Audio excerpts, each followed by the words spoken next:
सुहागिन मंगिया भर रही है, सुहागिन मंगिया भर रही है। औसान मैया औसान मैया लिए। जय श्री कृष्णा, राधे राधे फ्रेंड्स। कैसे हैं आप सब? मेरे लड्डू गोपाल चैनल में आप सबका स्वागत है फ्रेंड्स। आज मैं आप सबके साथ शेयर करूंगी संकटा माता की पूजा हम कैसे करेंगे और सुहागले कैसे खिलाएंगे, सुहागले खिलाने का नियम क्या है, पूजा विधि क्या है और पूजा विधि, संपूर्ण पूजा विधि मैं आप सबके साथ शेयर करूंगी फ्रेंड्स। संपूर्ण नियम भी आज की वीडियो में मैं बताऊंगी फ्रेंड्स। तो देखिए, सबसे पहले तो पूजा की आप चौकी लगा लीजिएगा और सुहागले खिलाने का नियम है, पहले ही आपको जिस दिन भी पूजा कीजिएगा उस दिन से एक दिन पहले ही आप सभी सुहागनों को आप न्योता दे आइएगा। सबसे पहले तो देखिए, इसलिए कि जो है ना, यह जो सुहागले खिलाया जाता है इसमें उपवास रहा जाता है, व्रत, मतलब एक तरह से मतलब बगैर खाए पिए हुए जो है ना सुहागने पूजा में शामिल होती है। तो इसलिए एक दिन पहले न्योता दिया जाता है और न्योता देकर बोल दिया जाता है कि हमारे यहाँ आपको सुहागले मतलब खाना है। तो उसी मतलब आपको कुछ खाना पीना नहीं है, पूजा में आकर शामिल होइएगा और सुहागले खाना है आपको। तो इस तरह से न्योता दिया जाता है, पहले एक दिन पहले ही जाकर आपको न्योता देना है फ्रेंड्स। उसके बाद देखिए, सबसे पहले पूजा वाले दिन पूजा की चौकी लगा लीजिएगा, उस पर लाल रंग के कपड़े का आसन दे दीजिएगा और पूजा की चौकी पर घी से जो है ना आप सुहागले माता बना लीजिएगा, घी से जोरा में बना लीजिएगा, ठीक है। सुहागले माता की फोटो आप घी से बना लीजिएगा और सुहागले माता की फोटो आप विराजित भी कर लीजिएगा, पुष्प का अक्षत का आसन देकर, और गणेश जी को भी विराजित कर लीजिएगा। और 2 कलश आपको बैठाना है, 2 कलश की स्थापना करनी है। कलश आप ले लीजिएगा, किसी भी धातु से बना हुआ आप कलश ले सकते हैं फ्रेंड्स, ठीक है।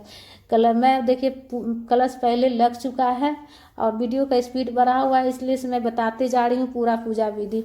2 कलश स्थापन कर लीजिएगा। कलश में आपको 5 चीज़ें डालना है, गांठ वाली हल्दी, 1 सुपारी, 1 सिक्का, पुष्प अक्षत, ये सब डाल लीजिएगा, ठीक है। और उसके बाद जल से भर लीजिएगा, स्वच्छ जल में गंगा जल मिलाकर आम के पत्ते लगा लीजिएगा। और 2 कलश में, दोनों कलश में आपको सेम ही करना है। और उसके ऊपर आप पूर्ण पात्र चावल से भरकर रख लीजिएगा और दीपक रख लीजिएगा, दीप कलश की स्थापना कर लीजिएगा। जोड़े में कलश स्थापन किया जाता है। उसके बाद माता को आप विराजित करने के बाद उसमें माता को पुष्प समर्पित कर लीजिएगा और जितनी सुहाग की सामग्री है सब रख लीजिएगा पूजा में, ठीक है। जो भी सुहाग मतलब सुहागले खिलाने के लिए और सुहागले को मतलब सुहागन सबको देने के लिए जो भी सुहाग की सामग्री आप लाइएगा वो भी आपको पूजा में रख लेना है। सब जितने भी आप 4 तरह 5 तरह, कम से कम 5 तरह के मतलब सुहाग की चीज़ें आप जरूर ले लीजिएगा, 5 चीज़ें होनी चाहिए। और पूजा में रखने के लिए कुछ दक्षिणा भी रख लीजिएगा। उसके बाद देखिए, सबसे पहले दीपक प्रज्वलित कर लेंगे। उसके बाद सुहाग की जितनी भी सामग्री है हमने समर्पित कर लिए थे, बाद में जल के छींटे दे दिए हैं सभी पर। तो सभी सामान आपको पूजा में चढ़ा लेना, पुष्प चढ़ा लेना है। सुहागन को खिलाने के लिए, सुहागले को खिलाने के लिए जो भी मिठाई वगैरह आप लाइएगा, इसमें मीठा खिलाया जाता है फ्रेंड्स, ठीक है। तो मीठा आप जो भी सुहागले को खिलाने के लिए लाइएगा, सबसे पहले आप संकटा माता को भोग लगाइएगा, गणेश जी को भोग लगाइएगा माता को। और अखंड दीपक एक जरूर प्रज्वलित कीजिएगा, अखंड ज्योत। देखिए दीपक प्रज्वलित हो चुका है और अखंड ज्योत जरूर प्रज्वलित करिएगा। जितने देर का आप संकल्प लीजिएगा उतने देर आप प्रज्वलित कर सकते हैं। अगर 24 घंटे का आप संकल्प कीजिएगा 24 घंटा प्रज्वलित कीजिएगा, या फिर आप 12 घंटा का संकल्प कीजिएगा सुबह से लेकर शाम तक का भी, तो आप उतना देर भी आप प्रज्वलित कर सकते हैं। तो मैं तो ये बोलूँगी कम से कम जो है ना 24 घंटे का संकल्प जरूर ले लीजिएगा। सुहागले संकटा माता की पूजा करने से घर में धन संपत्ति की कभी भी कमी नहीं रहती है, कोई भी संकट घर पर नहीं आता है। पूजा में आप जो है ना संकटा माता की जो तस्वीर रहती है, दुर्गा माता की भी तस्वीर आप विराजित करके पूजा कर सकते हैं फ्रेंड्स।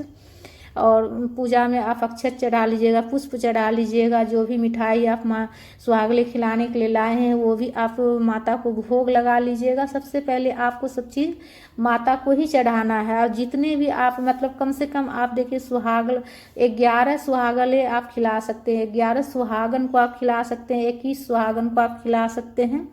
तो कम से कम तो देखिए आप जो है 11 की संख्या हम जरूर खिलाइएगा। और उसके ऊपर आप जितना आप ले सकते हैं सुहागन को आप खिलाना चाहें खिला सकते हैं, जितना आपको मतलब श्रद्धा शक्ति हो उस अनुसार से आप कर सकते हैं फ्रेंड्स। तो कम से कम आपको 11 की संख्या में सुहागले खिलाना है फ्रेंड्स। तो जितने सुहागले को खिलाने के लिए आप पूजा में मतलब बुलाए हैं, जितना मतलब सुहाग की सामग्री आप मतलब सुहागलों को बांटने के लिए लाए हैं, वो सब आपको पूजा के पास रखना है। और सबसे पहले माता का श्रृंगार करना है। जो भी सुहाग की सामग्री आप सभी को मतलब दीजिएगा, खोंचा भरिएगा, तो सबसे पहले तो माता को आपको मतलब श्रृंगार, माता का श्रृंगार आपको करना है। बिंदी लगा दीजिएगा, सिंदूर लगा दीजिएगा, माता को महावर लगा दीजिएगा, पुष्प समर्पित कर लीजिएगा, चूड़ियाँ माता को समर्पित कीजिएगा, चुनरी समर्पित कर लीजिएगा। उसके बाद माता को भोग लगाने के बाद देखिए सुहागले की भी पूजा की जाती है। तो सुहागले माता को जब भोग लगाइएगा तो जितने सुहागले हैं सबको प्लेट में करके जो भी आप खिलाना चाहते हैं वो सब आपको सभी सुहागलों को दे देना है। तो दही और मिठाई दे रहे हैं हम लोग सबको। तो देखिए सभी को दे चुके हैं। उसके बाद देखिए सभी को देने के बाद उसके बाद फिर आरती की जाती है, ठीक है। तो सबसे सभी को दे, माता को भोग लगाने के बाद आपको जो भी प्रसादी मतलब खिलाना है सबको, तो सभी को जितने सुहागन है सबको आप दे दीजिएगा, ठीक है। खाना अभी शुरू नहीं करना है, खाना तो देखिए लास्ट में ही शुरू होता है, मतलब आरती के बाद ही प्रसाद ग्रहण करना होता है। लेकिन जिस प्रकार से माता को पहले भोग लगाते हैं, सुहागले पूजा होती है ना, ये सुहागने संकटा माता की पूजा सुहागले खिलाया जाता है। तो इसीलिए से संकटा माता को भोग लगाने के बाद सभी सुहागलों के हाथ में जो मतलब जो प्लेट, जो खाने वाला प्लेट रहता है, सभी मिठाई वगैरह करके सबको आप हाथ में पकड़ा दीजिएगा और सब एक साथ बैठेगी। जो पूजा में जो मतलब इस तरह से चारों तरफ से घेर कर बैठना है।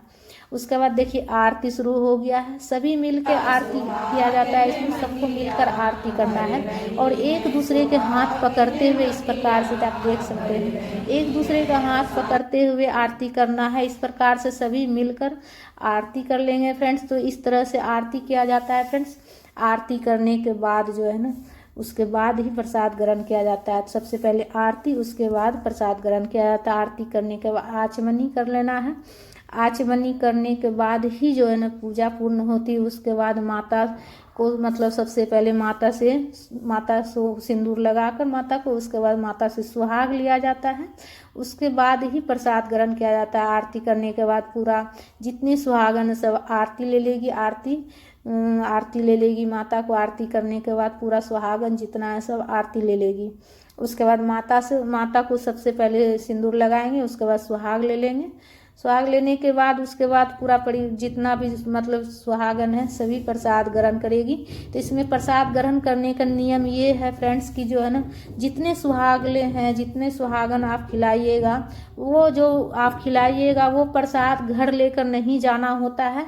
हम जहाँ मतलब पूजा कीजिएगा उसी जगह पर बैठ कर खाना होता है, उठना भी नहीं होता। एक बार अगर आप पूजा में बैठ गए हैं तो फिर पूजा से उठना नहीं होता है, खड़ा नहीं हुआ जाता है, जगह से हटना नहीं होता है, ठीक है। जितने सुहागन हैं सभी को एक जगह पर अगर बैठ गए पूजा में तो फिर उठना नहीं होता है।